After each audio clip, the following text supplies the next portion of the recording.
in the beginning of COVID, and I was living in New York City, and I had left my job to pursue doing more of this style content, media, and wanting to do some shows. And I'd been introduced to some Food Network folks and production companies and so on. So I was really kind of getting into it, and I started to think that I could maybe scratch this creative itch through this type of medium as well. I knew natural, because nobody knew what it would be like. So we're still a bunch of fools and clowns in season 2 and 3, but we now know what it's going to be like. Yeah, there's more structure to it also, we had no idea. Yeah. And we were like, let's just capture as much as we can, and what we can put on TV, because obviously, there's some stuff we just can't put on there. Yeah, I know. Trust me. That's the juicy parts, but It's too much. Tejas. Still too. Tejas Hunt Club Podcast is the podcast for you and you and you. What's up, guys? Welcome to episode 42, 41, 43, You just 42. looked it up. I just looked it up. I did. But welcome to episode 42 of the Tejas Hunt Club Podcast. I'm your host, Brandon McDowell, and today I'm joined by Meagan McDowell for this intro. For this podcast, guys, we're going to be sitting down with Chef Jean-Paul Bourgeois of Louisiana. He is our Cajun brother from another mother, and we're going to be talking about his show, Duck Camp Dinners. If you haven't watched his show before, if you watched it on YouTube, if you saw it through Meat Eater, he's coming out with season 3 this year. They're already 3 episodes deep, so you got a little bit of catching up. You can binge watch for a little bit, and as he mentions in the podcast, these episodes for this season are going to be a little bit longer, which is cool. They get to tell a little bit more of the story of the duck camps and the people that they're hanging out with. So I'm really excited for it. I've already seen the first 3 episodes. Definitely binge-worthy. Yeah, so definitely go check those out. And we're going to tell you a little bit more about the show in this podcast, a little bit more about him, a little bit about cooking, and then cooking for huge crowds of people, as he just got back about a month ago from the Delta Waterfowl Expo, where he cooked breakfast for a whole ton of people. So we're going to get into that in the podcast. But first, we're going to talk a little dove hunting, because as we record this, actually, never mind, not dove hunting yet. You skipped all the way to the end. I skipped you. I did. You just sitting there. Okay. But I'm going to start that piece over. But before we get into the podcast, we got a little business to take care of. About a week ago, Meagan took a little field trip out to Selmark Ranch out in Northeast Texas, and she's going to tell us a little bit about that trip. Yeah, so it's been a couple years, but I made my way back out there. Kevin Reese invited us. Shout out to Kevin. We love going out to Sightmark Ranch. I say we. Brandon hasn't been able to go yet. No. I love to go out to Sightmark Ranch, because basically it's a 3-day or 2.5-day trip where I get together with other influencers and creators in the industry, and we go out there to test optics, from thermals with Pulsar to Sightmark red dots and magnifiers and everything that they have on those ARs. They have us set up out in the range, and they just finished their new range too. So they have a 50-yard bay now in addition to a 100-yard bay. And they also already had this, but one of the coolest parts is that you can do a mile shot while you're out there if you're talented enough and the wind isn't crazy. The wind was kind of nuts this trip. A little bit hot outside, but I mean, it's August, so it's totally fine. It was a fun time. At night, we get to test the Pulsar thermal optics. And so I think I had a set of binos, and I had a double, which was a rangefinder, or a duo rather, a rangefinder and a thermal all in one, which was really cool. And so I have a video coming out this week that I'm going to show you guys a recap of all of the different optics that we shot. Kevin also goes through all the details about all their products and what advancements they've made in the last few years. So stay tuned for that and let us know what you think about it. Yeah, and it's pretty cool. We like showing we like showing the stuff that we get to do, like going on these trips like this to test out optics and stuff, because I know if we're not looking to build something or put something on, I know a few of our listeners are. So check out that video when Meagan drops it later this week, and you'll get to look at some new optics that are coming out from Sightmark and Pulsar. So it's pretty cool. Mm-hmm. as we record this intro for this podcast today is September 2nd, the day after opening day. But today's going to be our opening day as we're headed off after we record this to go to the Stewards of the Wild Austin chapter dove hunt. We're going to try and knock down some birds this afternoon. I know I've been seeing some pictures and videos. A little jealous yesterday because we didn't get to go. But hopefully today the birds will be flying. So we're going hunting today. Friday we'll be traveling up to Albany, Texas for the Stewards of the Wild statewide dove hunt. And then the weekend after that, I'll be headed to Lubbock to go reconvene with the boys from Three Beavers Tattoos and Gun Club and the El Patron dove hunt up there with Crooked Wing Outfitters. So we're going to be having a lot of content coming out. So if you're not subscribed to the YouTube channel, you're missing out. If you're not following the Instagram page, any of ours, you're definitely missing out. So after you listen to this podcast, or you can go right now, pause, go to YouTube, subscribe to the YouTube channel, Bar MC Media, go to Instagram and Facebook, Tejas Hunt Club, Google it. It'll be real easy. It'll pop up, I promise. Bar MC Media, and follow us. Check out our content. Leave a like. Leave a comment. If you don't like it, tell us. Tell us what you don't like about it. We'll try and fix it. It ain't guarantee it's going to happen, but but all engagement. But hey, you voiced your opinion, which you are entitled to. So, guys, we want to thank you for listening to the podcast again this week. We want to thank you for listening every week that you do. Share it with a friend if you enjoy the podcast. Leave a little rate, review. It really helps us out. And good luck this season. Dove, deer, elk, whatever it is, have fun chasing it. Oh, pronghorn. Yeah, we're been having a little fun on the about list. That. Yeah.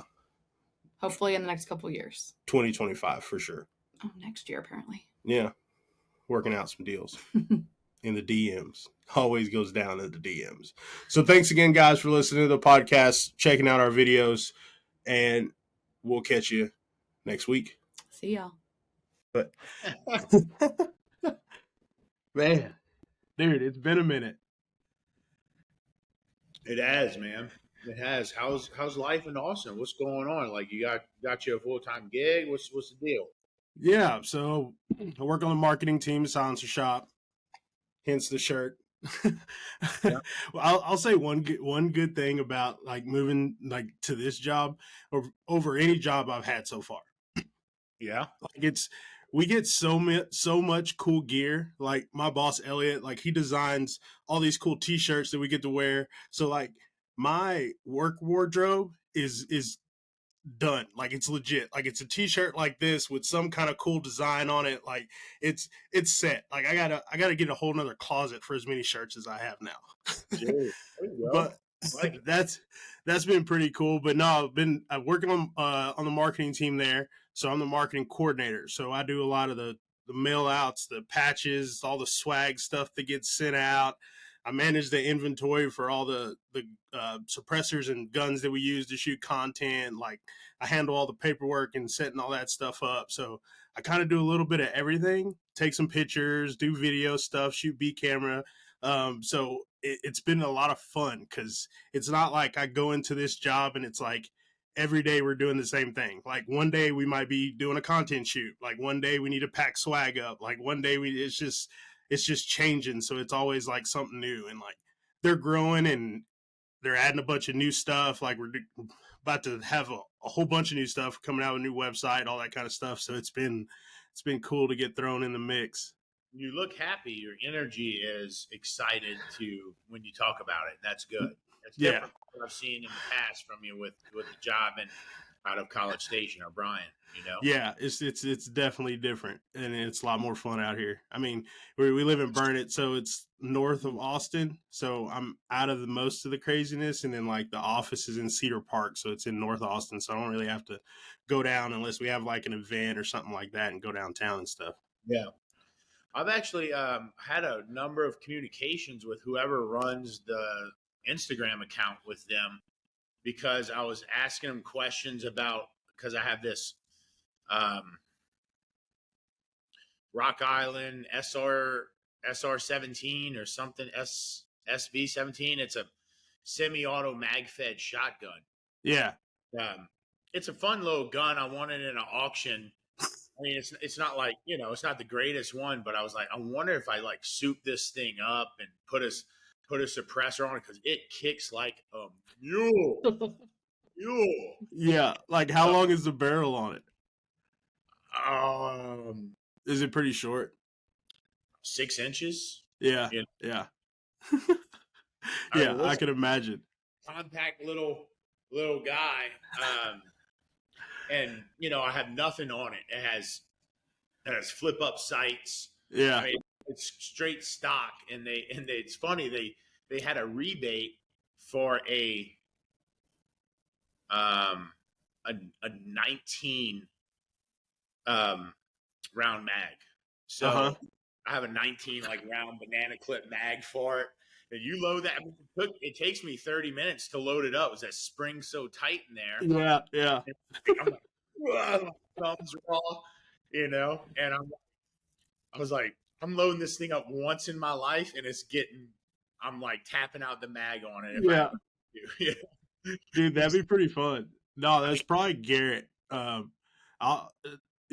probably Garrett. Like, I do most of the social now, but I would have said it was me if I was talking to you. I'd have been like, "Hey, man, it's Brandon."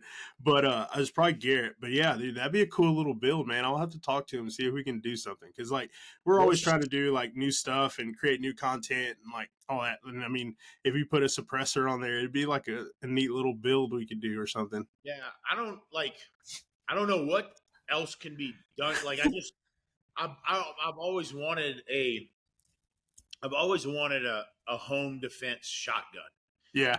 And that's really what I'm comfortable with, right? Like, I mean, I'm comfortable with my pistol, and that's all fine, but like really comfortable with a shotgun. And so I was like, I should have one of these. And I ended up winning one in the auction, and it happened to be that one. But other than the basics of it, I don't know what else I could do with it. I know it needs a suppressor, because like you could never do this with it. Yeah. No. It's like poof, poof, Yeah. The thing is wicked. But and then you unload 15 rounds out of that mag, and you're like, all right, I'm done. We can put that one up. That's enough. Yeah. No, that'd be pretty cool. Yeah, JK has a shotgun suppressor, and Silencer Co has one too. But like, it's shotgun suppressors are probably, I would say, is from what I've learned so far as like the technology and the things that are really people like innovating and stuff. It's like at the bottom of the list of like, hey, we're going to come out with something new for shotguns. Unfortunately, I mean, of course, you're going to have the guys that are 5.56. Your AR calibers and hunting calibers are going to be the main ones that they're really coming out with, like new tech and new things like that out. But it'd be cool to do a little build with a Salvo 12 from Silencer Co. or the JK SBRX. When I was doing the research, and whoever was talking to me, they had mentioned there was two that they carried and would recommend for, and in my head I was like, anything's better than nothing. So whatever, and I've never put a suppressor on any of my guns at this point. I'm just never going through the paperwork and actually do it, but I need to get off my ass and do it, dude. And it's going to be a plug, and people are going to think this, I'm just plugging my job, but like Silencer Shop makes it so easy. I just got my first one back last week. So I did an SBR, which is a short barrel rifle. And then I got a suppressor too. And I actually posted about both of them today on my Instagram.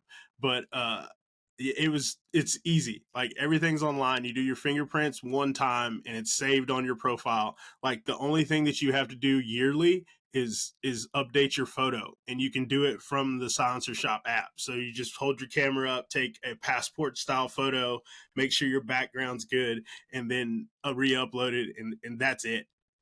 Making it pretty hard to say no there. Dude, I know. I just, like, I was talking to the guys at work today because I'm trying to build some rifles, and I was like, they're like, what are you doing over there, man? Because like, we're on lunch. I was like, to be honest with you, I'm doing research on the next suppressor I'm gonna get, and they're like, you just got one last week. I'm like, yeah, I know. And to be honest with you, I haven't even shot it yet, but I'm already looking for the next one. But yeah, I got some catching up to do. I mean, there's guys out there, like we have customers that have like, 30 guns, and every gun has a suppressor on it. Because I mean, once you shoot suppressed, like it's you don't really want to go back, especially for rifles, for sure. Yeah, I've learned that as well. I've now gotten to, my brother-in-law's rifle that I shot at elk with is, I think you and I had talked about it one time. He built it from scratch. He loads his own loads. Yeah.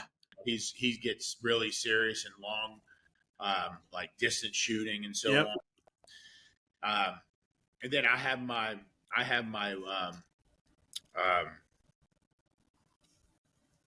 300 Win Mag. Sorry, brain fart there. Yeah. My 300 Win Mag, which I've shot a lot of deer with at this point, but I shoot a low recoil round for the most part. For the most part, it's as I'm shooting does off of feeders at 100 yards, because I just want the meat. I'm just grocery shopping, Yeah.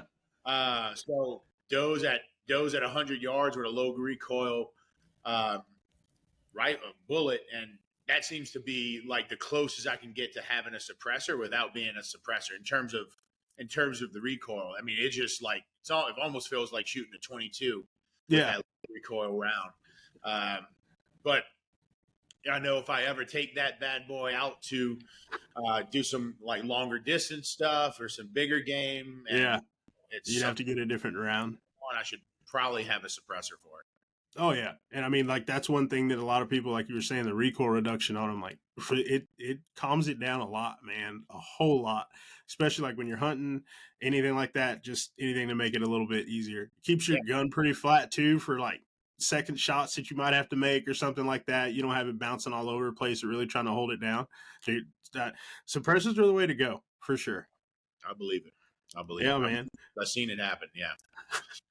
Well, shoot, dude, we kind of had a pretty good intro. Didn't really even have to do one right there, dude. I was been excited for this because just to catch up with you and everything, because we're sitting on this podcast with Chef Jean-Paul Bourgeois, my Cajun brother from another mother. I got to do I'd say like one of the bigger like accomplishments I'd say in video for me was definitely with Mr. Jean-Paul here, because I was scrolling on Instagram one day and he posted on his story, and I followed him because I watched his show Duck Cam Dinners, which we're going to talk about today. But I followed him from that and in his cooking and everything that he did. And he posted on his story one day that he was looking for a videographer, and he was down in Montgomery. And I was like, you know what, dude, I'm just going to try it out. Like, because I'll be honest, I was a little intimidated. I mean, he had been on Meat Eater. He put out all this great content. And I'm like, man, is he really going to like let me like have this opportunity? And lo and behold, I messaged him back, and we went through a couple messages back and forth. We met up, and it was a good time the whole time. Cause I mean, I got to film, I got to hone in on my craft, as you would say. And I got to eat some of the best food, Sorry, Mom, but some of the best food I've had in my life. So, Chef Jean-Paul, with that, man, give us a little intro about yourself. Let the listeners know what you're about, where you come from, and what you do, man. Yeah, well, like for all those listen, Brandon was a lifesaver for me, because those who know me know I love creating content. I love conceptualizing content. I love executing content, but I hate editing and using a camera. Like I will do it if I need to, and I'll do it off my phone. But I was on a run of doing some content pieces for some brands, and I was like, I just don't have it in me to do all these videos by myself on my phone and set up a tripod. I was like, please, somebody help. And Brandon was the guy who answered the call. And that's why when we started off like this on this podcast, I was like, this is good to catch up with my dude right here. Yeah, for sure, man. For sure. So, yeah, I mean, look, man, Duck Camp Dinners, season 3 just dropped, first episode. Another one, we have 6 episodes in season 3, so we'll have 5 more to go. And they're all 44 minutes long, 44 minutes long. And like I said, I like creating content. And so we just figured we shoot so much, and we're so unscripted that, and for the most part, we know where we're going to go. We know we're going to hunt with. We know what we might hunt, but everything else is left for just to organically happen, which means you always have to have a camera running because you're not scheduling these things to happen. Yeah. We end up with this shoot. I have 50 terabytes of raw footage from season 1, 2, and 3. Yeah. And season 3 came up to be around 25 terabytes. And so, that if we don't use it all, a lot of that just goes into the black hole of post-production and gets seen. And so we said, if we have enough to make a compelling 45-minute show, so an hour long with commercials, then let's just go ahead and make it. Let's make the show that we want to make, and not one that everybody thinks we should or expects that we should. And I push back a lot on this idea that people don't have the attention spans, or people only want reels or short or 22 or whatever. I just push back on that, because even though there's this large group of people and consumers, meeting consumers in the world that like just want 30-second, 45-second minute thing and just keep scrolling. I still think there's a large portion, mostly underserved folks, that want to sit down, watch a show, get into it, take a recipe from it, take 2 recipes from it, maybe some ideas. And so you're not always rushed to get through it. And I call that going deep, not wide. And so we get to go deep into the arc of an episode by 44 minutes and really like get to some, like getting to understand some people. Like you saw Jim Caesar in episode 1. We would never been able to really carve out that 5 minutes for him. And that 5 minutes ain't a lot of time, right? Yeah. But in 45 minutes it is, right? I mean, it's an eighth of it, essentially. So we would never be able to do that without, and that was something that was really important to us, is like not just gloss over who these people were, the camp we were at, and all their contributions, but to really give them the respect and time that we needed in that episode. I'm really proud that we went with 44 minutes for that reason. So that's season 3, and there's 5 more to go, man. And I'm really proud of this season, how we were able to pull it together. But it's been a bruiser. It's much.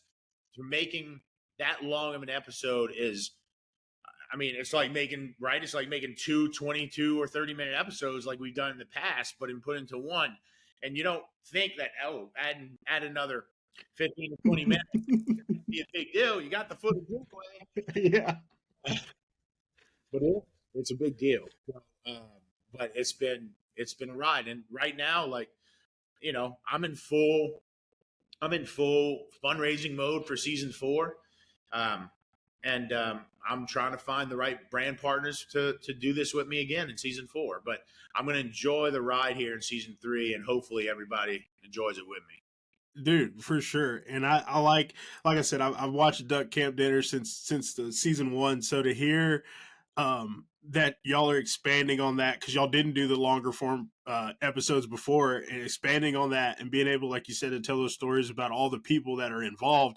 It's real cool to see, real cool to hear, because like from a production side, like I understood every single thing that you said about having all of that footage and being handcuffed really to be like, we're only going to push out 22 minutes. Because I mean, as our listeners know, if you ever watch hunting television or hunting shows, period, that it's 22 minutes to make a 30-minute show. That's been the majority of how hunting shows have ran. Jim Shockey kind of broke that mold when he had the Uncharted and started going to an hour. Like that was a big deal when that happened. And then of course you get YouTube and all the other platforms that you can put content on. And it's like the longer form stuff's still gonna be there, because to me, I equate it to people going to watch a movie. Like if you're going to do the longer form stuff, it needs to be higher production, I think. you really need to think out some stuff. And of course, hunting, you really can't do that as or plan as much as you can, but you try to set parameters of what you can do, but it needs to be a higher production. You're going to have more people involved. You're going to have better equipment involved. Like that's what that longer form content I think is going to be made for. It's to sit down, like you said, watch a show as if you were going to the movies, like, or watching, the Avengers or something like that, but it's about hunting, and a lot of people are putting out a lot of films and shows and stuff, and I enjoy a huge majority of them. But like you said, like it's more work because you think, oh, we got the footage anyway, like and we could just put it together, but it's still trying to take that extra time that you have and still tell a story, because you don't want somebody to get the 22 minutes and be like, oh, well, the story's over, and then the other 22 minutes or however long isn't being watched, because it's not all tying together. But you have all these different people that you're involved with. You're bringing on the show and hunting with different people, so it changes. So you're excited every week to see who Jean-Paul's hunting with and who's going to be in camp, what's going to be cooked. So I kind of want to, some of our listeners, if they haven't, hopefully they have, if they don't know what duck camp dinners was like brought from, like what started it, kind of tell them about that, like what made you have this idea and start with this. Yeah, look, I mean, we were in the beginning of COVID, and I was living in New York City, and I had left my job to pursue doing more of this style content and media, and wanting to do some shows. And I'd been introduced to some Food Network folks and production companies and so on. So I was really kind of getting into it, and I started to think that I could maybe scratch this creative itch through this type of medium as well. I knew how to do it by cooking and putting it on a plate of food. That's one way I've done it all my life.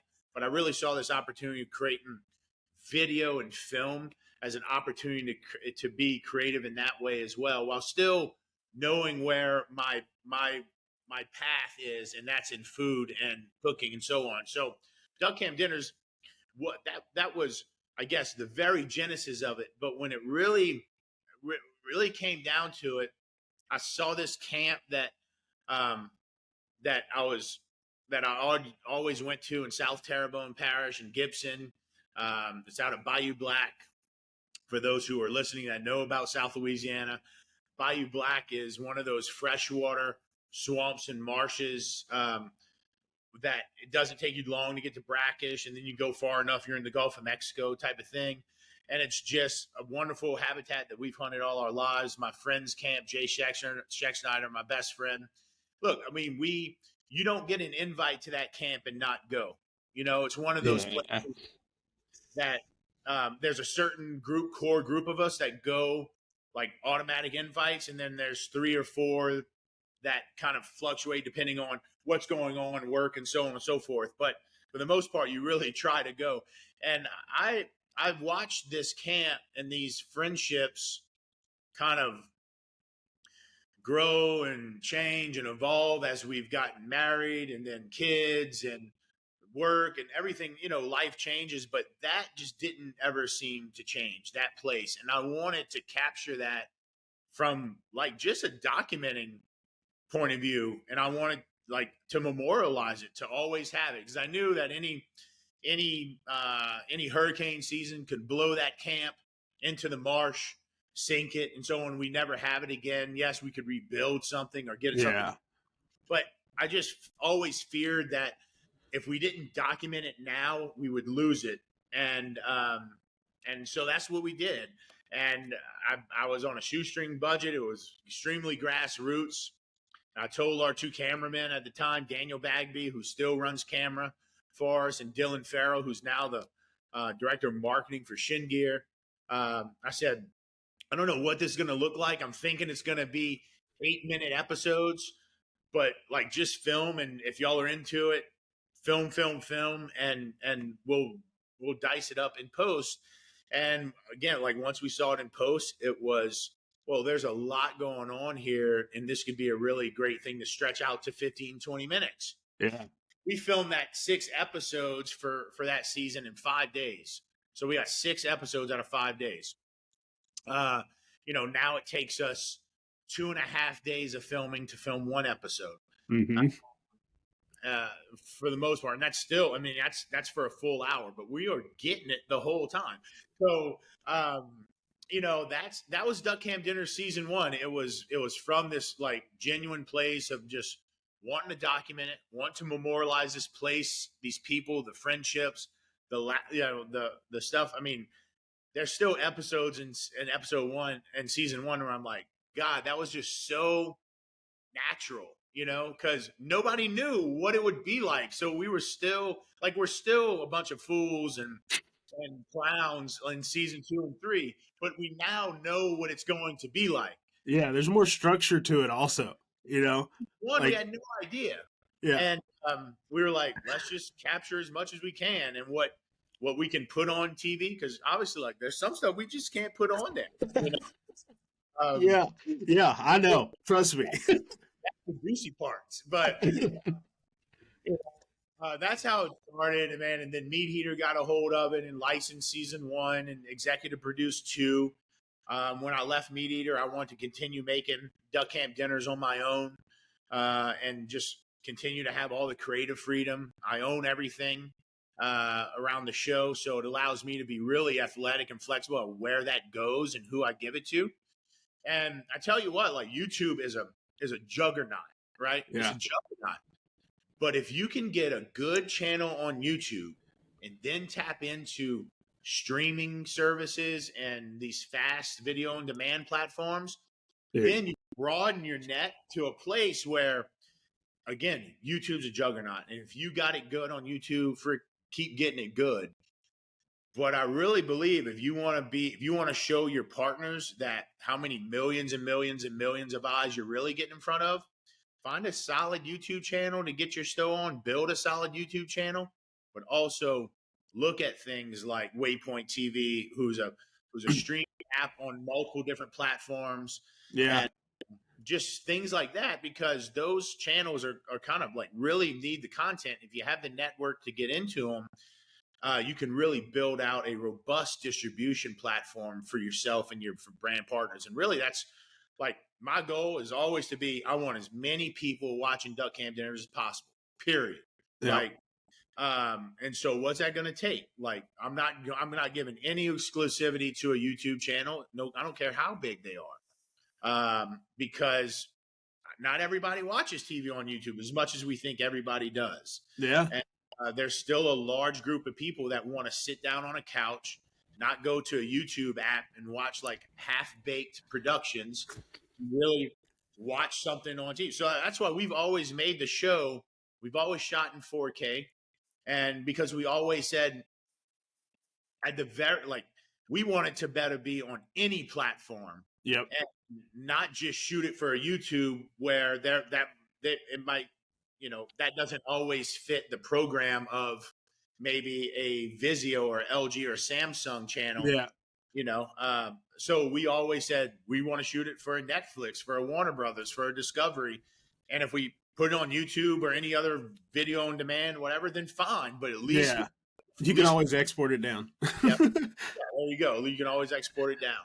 So anyways, this is no, I work with a number of different folks now who have a lot of experience in big media, and they talk about $400,000 episodes. Yeah.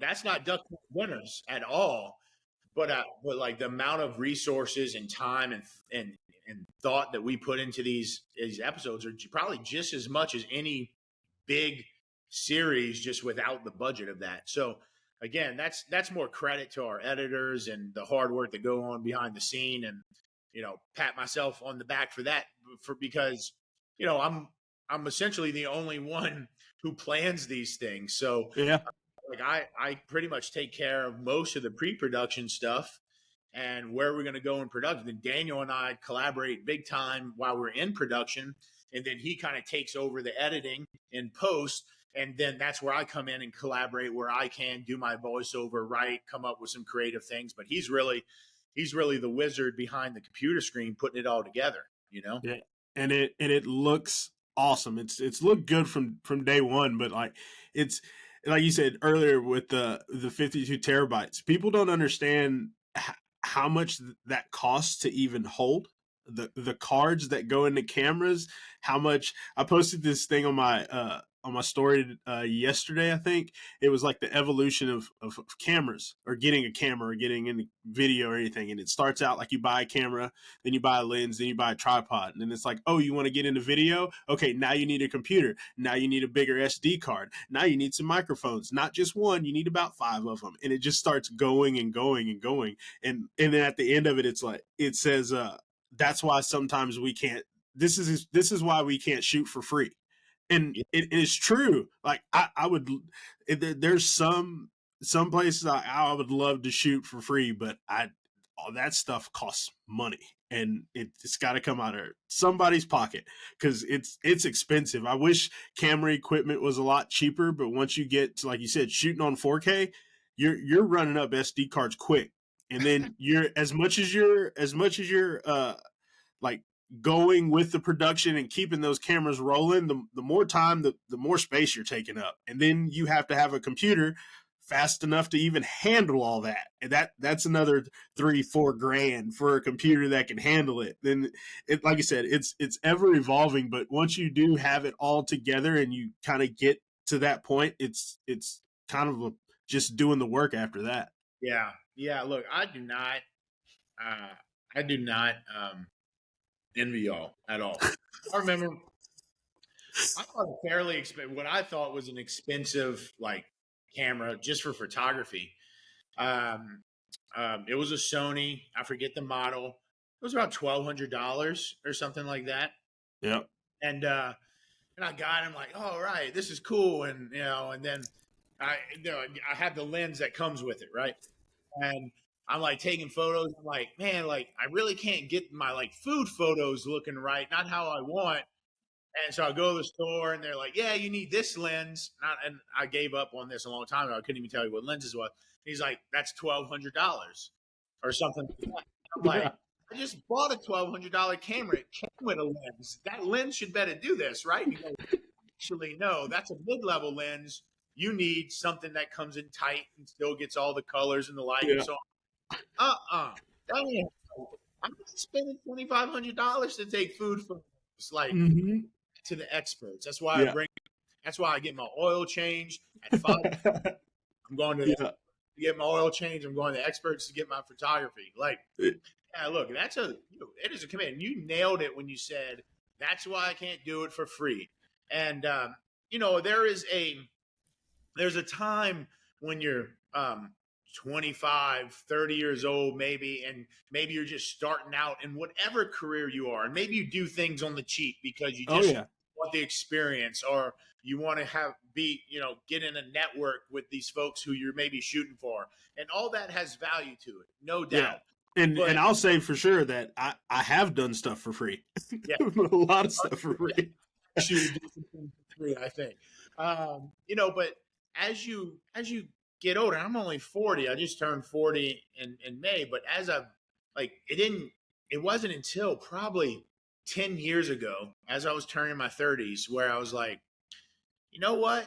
Like, I don't know anybody that knows as much as I do about cooking and food. And for somebody to ask me to do things for free, even like I will give recipes all day long to people. But most of the stuff I cook is like free form. It's just, you've seen me cook before. Like, it's not like I'm following a recipe. Yeah. And for me to stop while I'm cooking and write things down and then retest it and then give it to somebody random because they asked me on direct message over Instagram, I'm like, no. Like, you got $500 because I'll get the ingredients again, do it, test it, because that's what it costs for me to write a recipe. Anybody who asks me, like, just a recipe. Yeah, because it has to be. It has to be. I don't want to say like not dumb enough, but like it has to be like simple enough. There you go. That's the word I'm looking for. It has to be simple enough that anybody can pick it up. And there's a lot of things that I watched you do, and I'm like, even the simple things that you did do, I'm like, I never really thought about doing it that way, but that looks a whole lot better. And that knowledge costs you time. Yeah, look, that knowledge only comes from reps, thousands and thousands and thousands of reps. Like, there's a difference between somebody with 1 million Instagram followers on Instagram who cook in their backyard. They probably make a damn good brisket or great ribs or whatever, bacon wrapped meatloaf. It doesn't. Yeah. You don't get to where I am without cooking 5,000 6-ounce filet mignons in a cast iron skillet over and over and over and over again for the course of 5 years. I one time did the math. In 3 years, I cooked over 350 suckling pigs at one restaurant. One restaurant. Like, I never documented it on Instagram. I never took of it. It was my job to cook these 4 pigs every day, 5 days a week for 3 years. And that's how you get good at roasting a suckling pig, ladies and gentlemen. It's not by following what the dude in the backyard with 1 million followers does. That guy, maybe he did cook that many suckling pigs in his life. I don't know. But there's a difference between folks who have reps and folks that don't. And that's, I hate to tell everyone, in every profession, whether you're picking up trash cans for the city, or you're doing somebody's business taxes, or you're cooking in a professional kitchen, reps matter. And that's how you become an expert at things. So to say that, I get it a dozen times a day. Do you have a recipe for that? Do you have a recipe for that? Do you have a recipe for that? And like a lot of times I want to say, no, figure it out like I did. I don't know what to tell you. Like I got 12 things on my laundry list to do today, and sitting down and writing this recipe is not one of them for you. But really, I try to angle these conversations like, you don't need a recipe. Watch what I did. Listen to what I say and just go try it. Yeah. Right. And if you fail, which you probably will the first time, because I did, but you remember, this is my 1,500th time. Yeah. So what you're seeing right now is typically not like the first time that I salt bake a speckled trout, right? Like I have literally done that 1,000, 2,000 times. Yeah. So if you happen to mess it up on the first time, don't get discouraged. Just go catch another fish and finish cooking it in the oven, and y'all are still going to have a good time and eat it. Like people just take it food was always meant to be fun and shareable and a source of substance, not something that, we had to legitimize ourselves over a photo on Instagram. Yeah, that's for not sure why food exists. So I'm always a big believer in getting back into that and sharing recipes when I can, when it makes sense. For the most part, just encouraging people to take what I do or what other people do and make it your own. Go out and have fun, experiment. Yeah, exactly. I mean, I'll say, like, I cook a lot, and I'll share it. I love cooking, and I'll share it sometimes. Not that I'm some, like you said, no trained chef or anything, but the way I learned to cook, if it wasn't from a family member that taught me, and maybe it's that, like, maybe people don't cook as much at home, but like I grew up with my aunts, my uncles, everybody in my family cooked. Like everybody, they made some dish that was like their dish. Like you knew when my Aunt G was coming over, she was probably going to make seafood. Like you knew that because she's good at cooking it. So if I didn't learn it from them, I learned it from watching the Food Network, and I would see something that I could make, and I'd go in my kitchen and as a kid, junior high and high school and stuff, and I'd be like, I wonder if I could make this. Well, I don't have like this kind, so maybe I have this, or just put it together. And trust me, I burned a lot of stuff, but I learned how to cook. And like now, like you said, you can look at Instagram and see the recipe and see somebody else make it, and then you can try it. You don't have to have this easy button of you need a 1/4 cup of flour, you need a teaspoon of this, a tablespoon of that. Just make it how you would think it should be made. Now, bacon, that's a little different. You got to be pretty exact on your science to get it to rise and stuff. But if you're cooking dinner, lunch, breakfast, you don't need a script to make it. Just try it. Yeah, I agree with you there, obviously. And there's there's great recipes on the internet that people can use. But, again, it's just like, if you're in the Pacific Northwest and you can't get blue crab and brown shrimp like we would in the Gulf to make a seafood gumbo, well, what else could you use? Like, go ahead and use a Dungeness crab. Go ahead and use Pacific kind of oysters, or maybe it's deep water langoustines for shrimp, and make you a gumbo that may be a lot more expensive than our gumbo. Well, it's like you use what you have around you. That's one thing that I think people like really don't understand right away is that in South Louisiana, we have a whole pantry of ingredients that is very specific to South Louisiana. Gulf of Mexico's right there. That Mississippi River flows right into it. The ecosystem there is rich with anything that grows in the water, right? From redfish to crabs to oysters and so on. But also we have these meat markets that a lot of our food is derived from, or at least can be found in. The tassos, the smoked sausage, the andouilles, all that stuff. But not everybody is going to have that. And there's no shame if you are in, let's say, Chicago or other places in that kind of Great Lakes area, big Polish and Eastern European meat markets and culture there. Yeah. So it's okay to use like a kielbasa, right? Like use a kielbasa in your jambalaya. You want to make jambalaya? Use kielbasa or some other smoked sausage from those meat markets and make it your own like that, because there's no substitute for what you're going to get that's really close to you, that's local to you, that's fresh to you. These days you can order great andouille from Louisiana, from a lot of great meat markets. And if you want to do that, sure, go ahead. That's more money in my kinfolks kind of bank. Yeah. That's not also necessary. It can be yours depending on where you live, and look at your surroundings and the business and the food culture within your own community to drive those ingredients that may go into, just an example, a gumbo or a jambalaya or a etouffee. Yeah. Like, good. I think so anyway.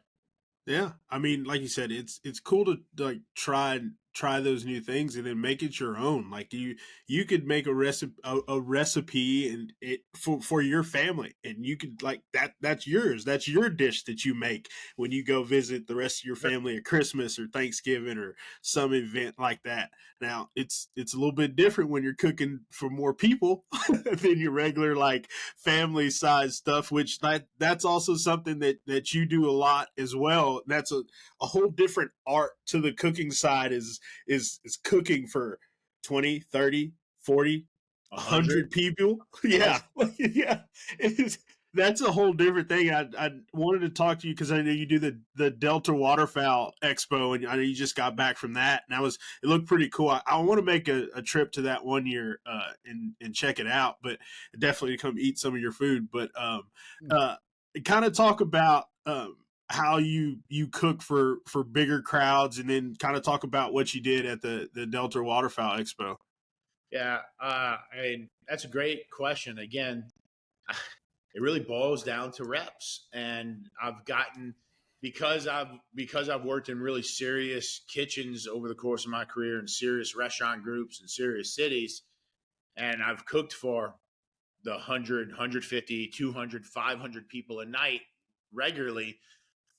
It gave me a good foundation to where if for example, I'll be going to the American Royal at the end of October and cooking for the VIP tent for Prairie Fresh Pork, who's based out of Kansas City. And it's about 600 people I only have one thing that I'm cooking. I'm just doing it over and over and over again 600 times essentially. But I just, in some ways, you just take what you've learned out of all those reps in those kitchens, and instead of putting them drawn out between, 3 hours in a night and doing multiple dishes, you focus them into one dish where you have 3 hours to execute that one dish, and it's just double it, 600 a night. And so it's all, and obviously, but there's no professional kitchen there. We basically, prep everything on site. We're even cooking with griddles or usually one or two kind of different things we're cooking. But it just matters. Every place. I just did a wine dinner at Veritas Winery in Virginia. That was for 100 people, but that had a full kitchen.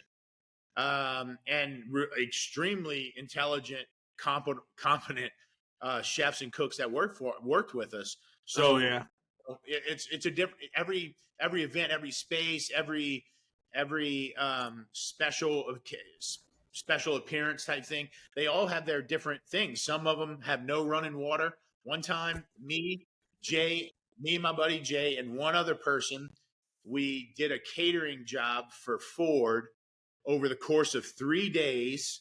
It was only 20 people a day, but it was 5 different dishes, and there was no running water, no electricity. Had to take everything, had to get on a trail for an hour to get to where we were cooking, which is a rock beach on the shore of Lake Erie. Though that obviously took a completely different kind of expertise to do. And so our whole mission there was like, okay, you have to know once you're out there, there's no going back. So we can't forget anything. That's one. Yeah. So checklists have to be dialed, right? Your prep lists have to be dialed. And, trying to just be resourceful as possible and trying to create that menu, knowing that you're going to be up against some very rudimentary cooking styles. We hit it. So we only use fire. So we use, different grills and pits and Dutch oven type things to better do that menu. But everyone is different. In terms of Delta Waterfowl Expo, which was in Baton Rouge, next year it's in Oklahoma City. I probably won't do the same thing I did in Oklahoma City because being in Louisiana, it was so easy to get what I needed. Oh, there. Yeah. Oklahoma City might be a little different, but for them, like you couldn't have any open flame, right? So you even had to have electric burners or you had to have induction burners, but there was no open flame. So everything that we cooked, like I brought my air fryer from back home. I had 3 induction burners. I had a crock pot, anything that would plug into an outlet. And that's how we cooked for there. But shoot, I racked up a $2,000 grocery bill, $1,000 at the grocery, and another $1,000 at the meat market. And we didn't charge, we just cooked. We treated it like the duck camp. In fact, we designed the whole thing like a duck camp. We put up pallets that we found in the grocery store, connected them together by 8-foot 2x4s, drilled them in, and then attached that to the curtain and drape setup that they give you, and then hung all kind of mounts and stuff like we had at duck camp.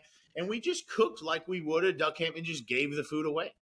And it was a place that people could just stop and have a bite. And it was certainly better than the concession food that they serve at the thing. So, that was just our way of bringing the duck camp to Delta Waterfowl Expo.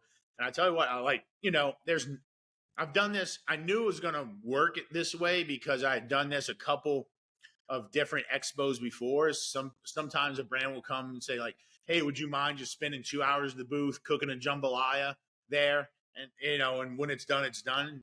And when people people smell things in those because there's really no there's nothing cooked for one.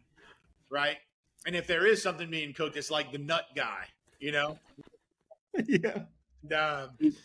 Or somebody like giving pickles or beef jerky away. But, we were doing some hardcore cooking there. So people would literally be walking around. We could see them walking around. They see the smoke coming from our event.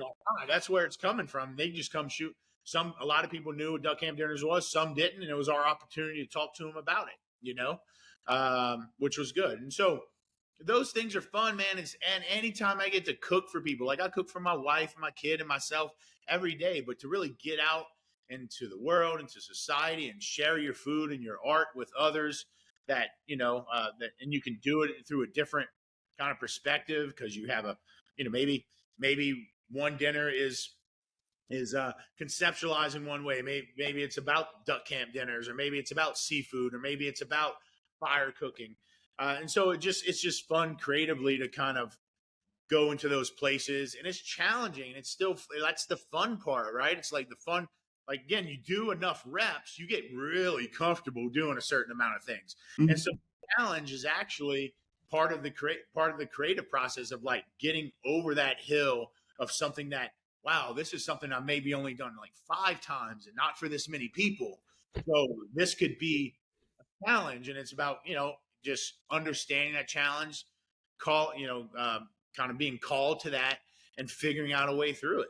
Yeah. I mean, food is an awesome thing. And I think, especially in hunting, it's always, I think lately a lot of people are focused on, accomplishing goals, which obviously I want to accomplish things in the hunting realm too. But especially in Texas and like Louisiana with y'all's duck camps and stuff, it's here, it's about leases and going to the hunting lease and the food that you eat at the hunting lease. And I think you still, wherever you have that kind of hunting camp culture, I mean, you have it in the Midwest, you have it in the Northeast, especially in Pennsylvania and in states like that. But kind of in the West, I think they don't have that aspect, of being able to be at a place and really kind of, I'm sure they have their family camps and stuff that they go on public land, but to have like kind of your own place where you and your friends and the people you enjoy being around and hunting with can hang out, hunt, have a good time, eat good food, cook that food together. That's another thing that you have in hunting camp is everybody's got their little job, or if it's cleaning something or, actually cooking or plating it or whatever, everybody kind of comes together. And I think that's something that people don't maybe like appreciate as much as they should. 'Cause like you said, out West, it's not really a thing as much as I hear. And it's so cool and be able to do those things together. And I think it makes everybody like have a better time. Yeah, I think you nailed it right there, Brandon. You're right. I mean, we always think about food as this great kind of equalizer to bring people, right? You're so cliche. And even though it's true, it's like food brings people together, and you're like, all right, give me a break. Like, yeah. Food does bring me. It's been doing that since Jesus. And before, every animal, and you go watch a tiger kill a zebra in the Serengeti, there's going to be 5 other tigers eating on that zebra. That we're just animals around food. But you make a good point about like cooking it together. It's one of those, we're the only species of animal that cooks our food, right? That goes through a process of preparing our food in a certain way. Maybe I'm wrong there, but I can't think of one that is like, maybe a little salt on this liver would be better. But you're certainly right. You see that a lot in Texas, around the grill, especially around the asada, around the barbecue pit. You see it a lot in the garages and the stovetops of Louisiana, doing those gumbos and stirring a roux. And, I love my guys out West. Sometimes I look at those dudes, I'm like, these guys are the real killers. I don't know what I. Oh yeah. Those real killers, but they're so used to hunting like by themselves or in pairs. Mm-hmm. Where duck hunting, like rare. I've hunted by myself once in my life, duck hunting, and I loved it. It was fun, but I certainly get much more out of hunting with 2 or 3 of my buddies in our A-frame full of eight buddies. And there's definitely a communal thing about duck hunting that's very similar to cooking food or eating food around a table with your friends. And I just think out West, they're so like, I'm gonna go and camp for for spring elk and spring or fall? Fall. Sorry. Thank you. See that's how much of an elk hunter I am. they do their 5-day camps and have a friend or two with them that, one's got the spotting scope and one shoots, and they'll switch and so on and so forth. Yeah. It's not they have that kind of camp where we have, and you're right, like we lease the same way. Like there's really not any great public land in Louisiana. There is some, but it's like, if you're going to go buy a mud boat, you're going to devote the resources to like duck hunting, which is like kind of infamous for being an expensive sport, like much more expensive than whitetail hunting. Yeah. Just in terms of like gear and whatever. Yeah. But a dog. And we lease a lot of land too. In fact, all my life I've hunted leases, not private leases, not private land. I mean, most of that land's owned by oil and gas or school boards or state that you lease certain acreage from, right? Yeah. And then if you're lucky, like you can't bait, you can't grow corn in the swamp. Like it is what it is. Nature will decide whether the ducks will come or not. The vegetation is there, and the hurricanes that come in and out, the saltwater intrusion that can affect so on and so where we hunt. But my point is that you don't always have the greatest years duck hunting, and especially if you're hunting land that you can't cultivate for ducks. Yeah. And so I often tell people, like, if you want to be a lifelong duck hunter, you better have some good friends to duck hunt with, because there are certainly going to be bad years, and it's your friends in the camp and that time you spend there that's going to keep you coming back weekend after weekend, not the ducks. And that's what it's really about. Don't get me wrong. We're there with the intention of killing ducks. Yeah. Yeah. But we know that even if that hunt sucks, we can have a hell of a good time at the camp. And that's the reason why we come back every year. Yeah, dude, that's it right there. That's it. Cause like you said, it's hard in other forms of hunting too, to really ensure that you're gonna, get that big buck or kill that big elk or whatever you're hunting. But it's the people that you're hunting with. And I mean, I like going. Me and my buddy Jared went out to Idaho a couple years ago and like hunted mule deer, and like it was just the two of us, and like that was fun too.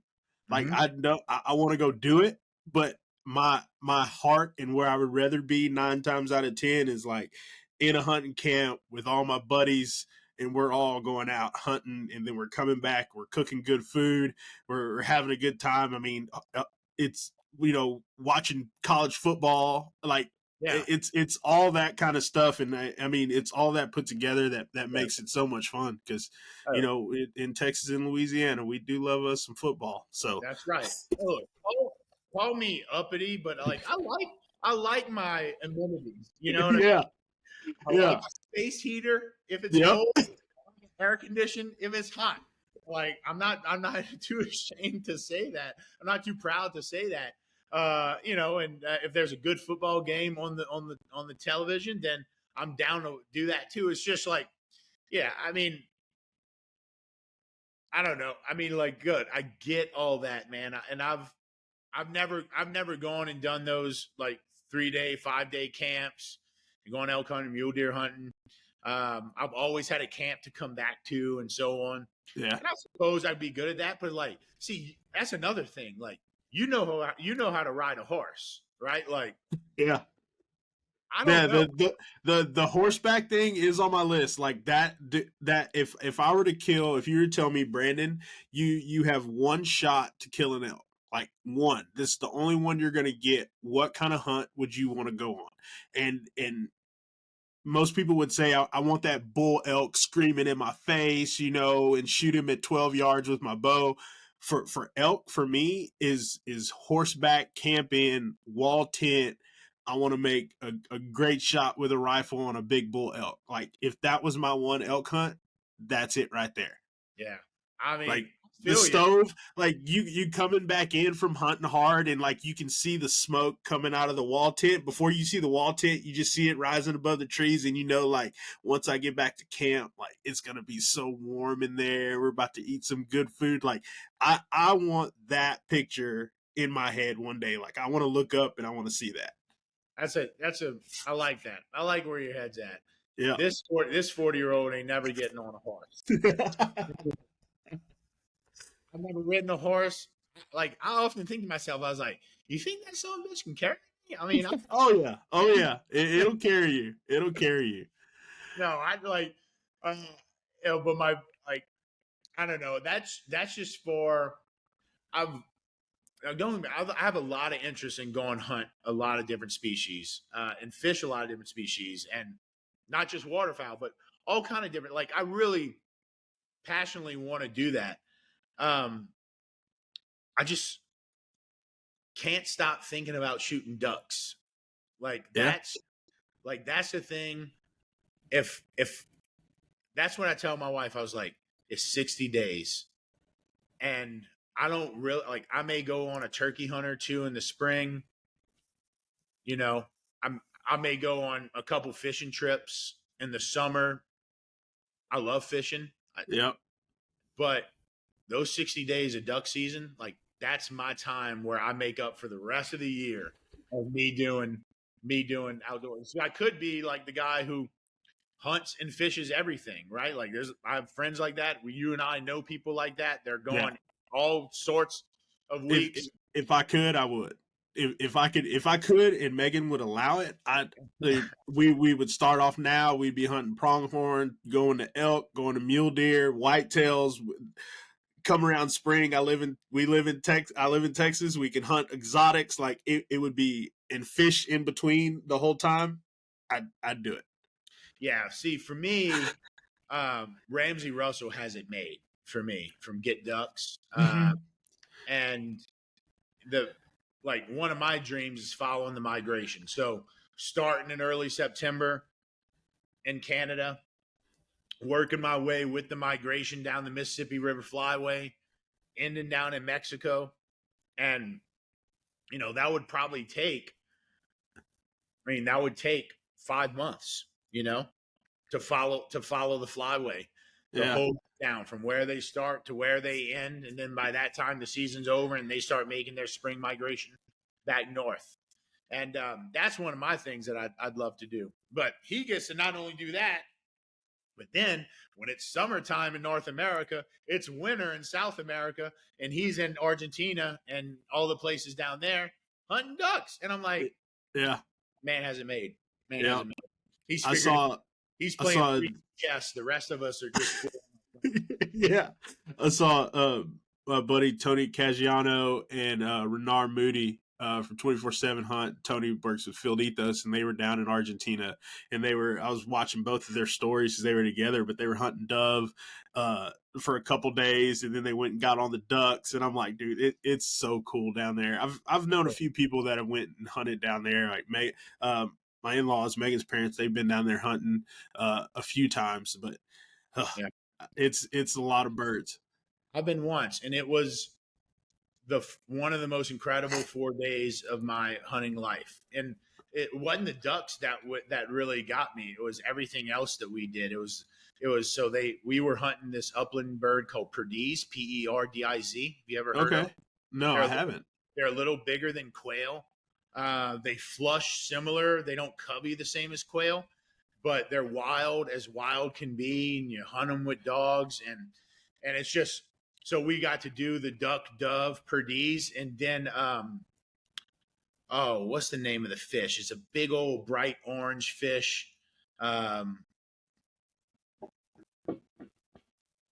blanking on it, but it's down in Argentina. A lot of people fly. Dorado, golden Dorado. Yeah. Yep.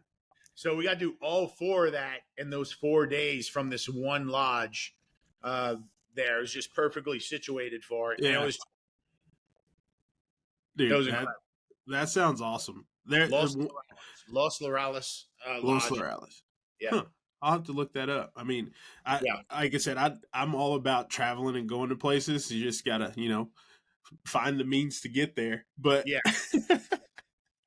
but add it to the list. One of the things, like, people talk about Argentina, like, it's one of the meccas for bird hunting, but like Mexico, like I kind of want to make a trip down there because now that I have my passport, because I got my passport finally when we got married. We went to Belize for our honeymoon, so I didn't have one before that. So like now I'm like, oh well, Mexico's like right there. Like we can hunt whitetails, mule deer. There's a whole bunch of stuff right there.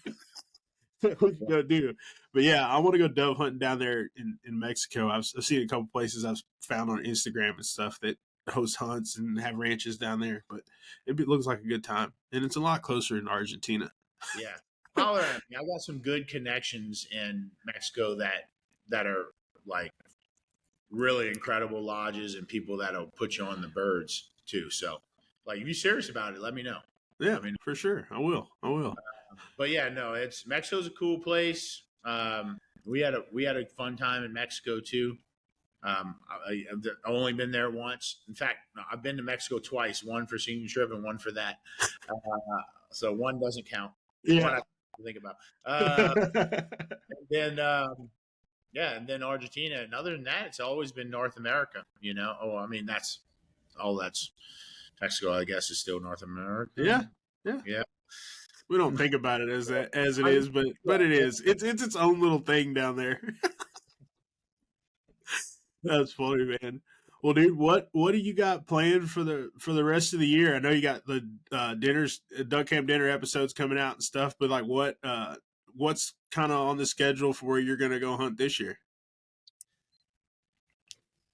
Well, I got a baby coming September 12th. He or she, we don't know, is due September 12th. So that's got me sidelined for teal, and I'm really happy about that. I'm excited to have this new one to make it a family of 4. Yeah. And so that's going to be exciting, man. I'll say this. Everybody who watches duck camp dinners, including you, Brandon, especially the ones that rewatch it, that like it, that thumbs up, that save it, that share it. Thank you so much. We can't make the show without people who love it, watch it, and do all those things I just mentioned.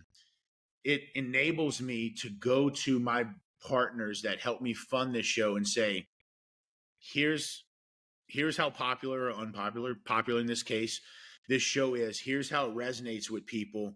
Here's the loyal brand following that you're going to get by helping fund this show. Yeah. And I'm not too proud. Look, like, I love duck camp dinners. It's my baby, but it takes money to make. Mm-hmm. And I need good partners like Boss Shot Shells and Shin Gear and Slappy Mama Seasoning and ConocoPhillips and so on to help me make this show. It doesn't happen without people watching it and commenting and sharing and liking and all those things. This is why I'm on this podcast, so I can get to more people, tell more people about duck camp dinners. Yep. That all said, I don't know if I'm going to make a season 4. And so I have nothing planned November, December, and January, because if I can put the money together and make a season 4, of course I will film most of December and January.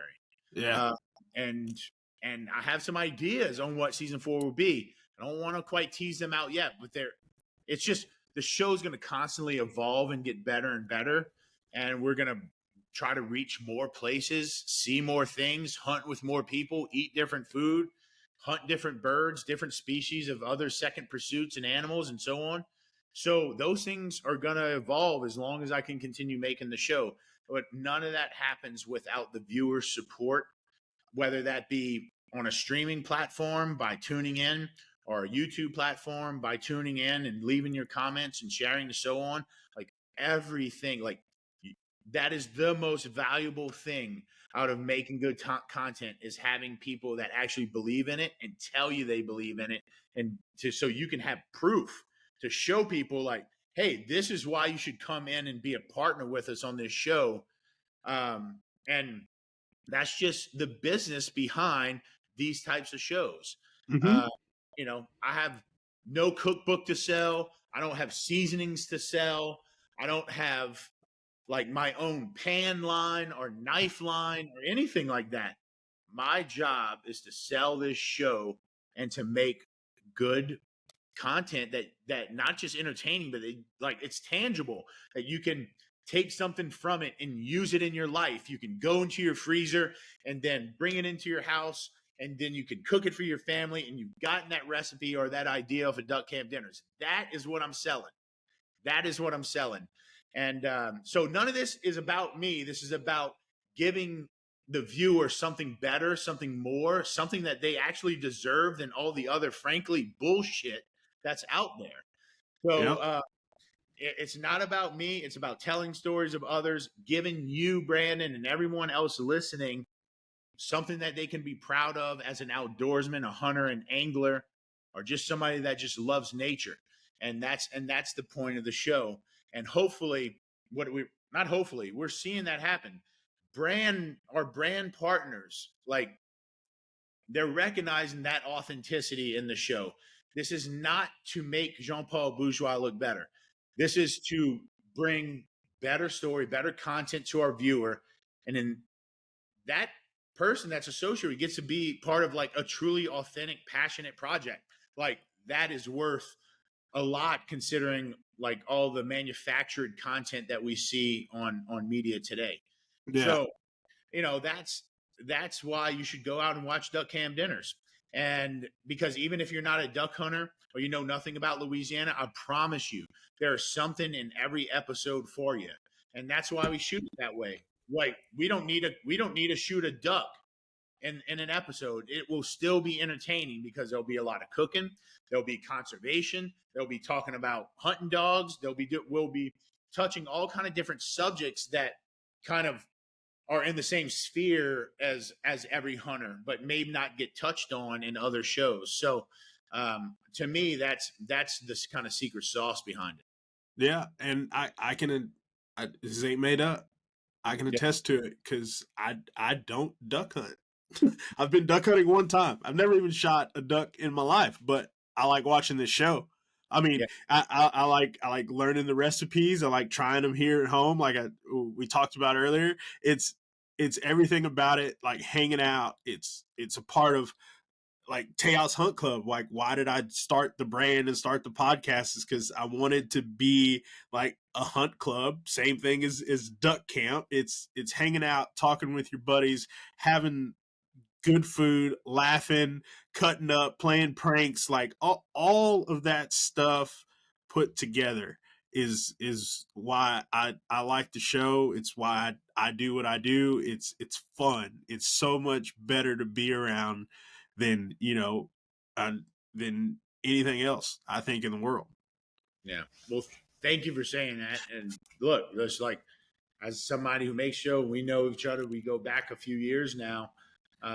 Thanks for watching, man. And thank you to all the people listening that have watched it, that have followed my journey. Thank you for those new viewers that are like, maybe I should go check out this show. Watch all of them. Just thank you for watching it. Again, like, it does not happen, does not continue to happen. This show does not get made if people don't like it. So it helps me to get those views, to show folks so I can continue making this show. It's kind of like a GoFundMe, but I just need you to watch it. Yeah. Don't give me any Yeah, money. you don't have to give me any money. Just watch it. Write a comment. Tell me what you loved or not loved. Reach out to me on Instagram. Connect with me, and I can do my best to point you in whatever direction. All that stuff matters, man. Yeah, for sure, man. Like Jean-Paul said, like, everybody go check out Duck Camp Dinners, YouTube, Instagram. Check out Jean-Paul's Instagram. I mean, you're gonna learn something. Don't pester him about every little recipe now. No, but watch his stuff and learn, because I learned a lot about cooking from the time that I spent with him. I learned a lot about filming and what I do, like everything. So make sure everybody listening, go check out Duck Camp Dinners, and we're gonna be posting about them, sharing the stories, everything else. So y'all go check it out. And Jean-Paul, man, I'm glad you came on the podcast. I'm glad we got to catch up. I'm excited for you. I like I said, love the show. So we'll definitely be sharing everything out on as much as we can, for sure. And then I'll be tuning in for the rest of the season, man. Yeah. Well, thank you. And I appreciate the platform and what you've built and been able to talk about, the things that get me out of bed at night. Well, these days I am getting out of yeah. period. So look, thank you for sharing your platform with me, and thank you for sharing your listeners with me. And for those who don't know, you can catch me on Instagram at Chef Jean, JEAN_Paul. You can check out the Duck Camp Dinners Instagram. You go and Split Read YouTube channel. Watch every episode from 1 and 2, and then season 3 will be on there as well. Waypoint TV every Sunday, 7 p.m. Eastern. Amazon Prime. Dog, we on Amazon Prime these days? But that's awesome, man. It's just, again, just trying to find places and ways to get more people engaged with the show. That's our goal. And so I appreciate y'all listening, appreciate connecting, Brandon. And Lou, stay in touch, man. Come on now. I will. I live in Florida now. You got to come to the beach one day, and we can go surf fishing for some pompano. We can do that. Bro, Heck yeah, man. We can do that for sure. Like I said, guys, we'll put everything in the description below, all the links to everything Jean-Paul just mentioned, so y'all can click on it pretty easy and go check everything out. And, man, I hope y'all enjoyed the episode. This one was a lot of fun for me, getting to talk to my boy. But thank y'all for listening. I hope y'all tune in next week, and we'll catch y'all next time. Peace. Guys.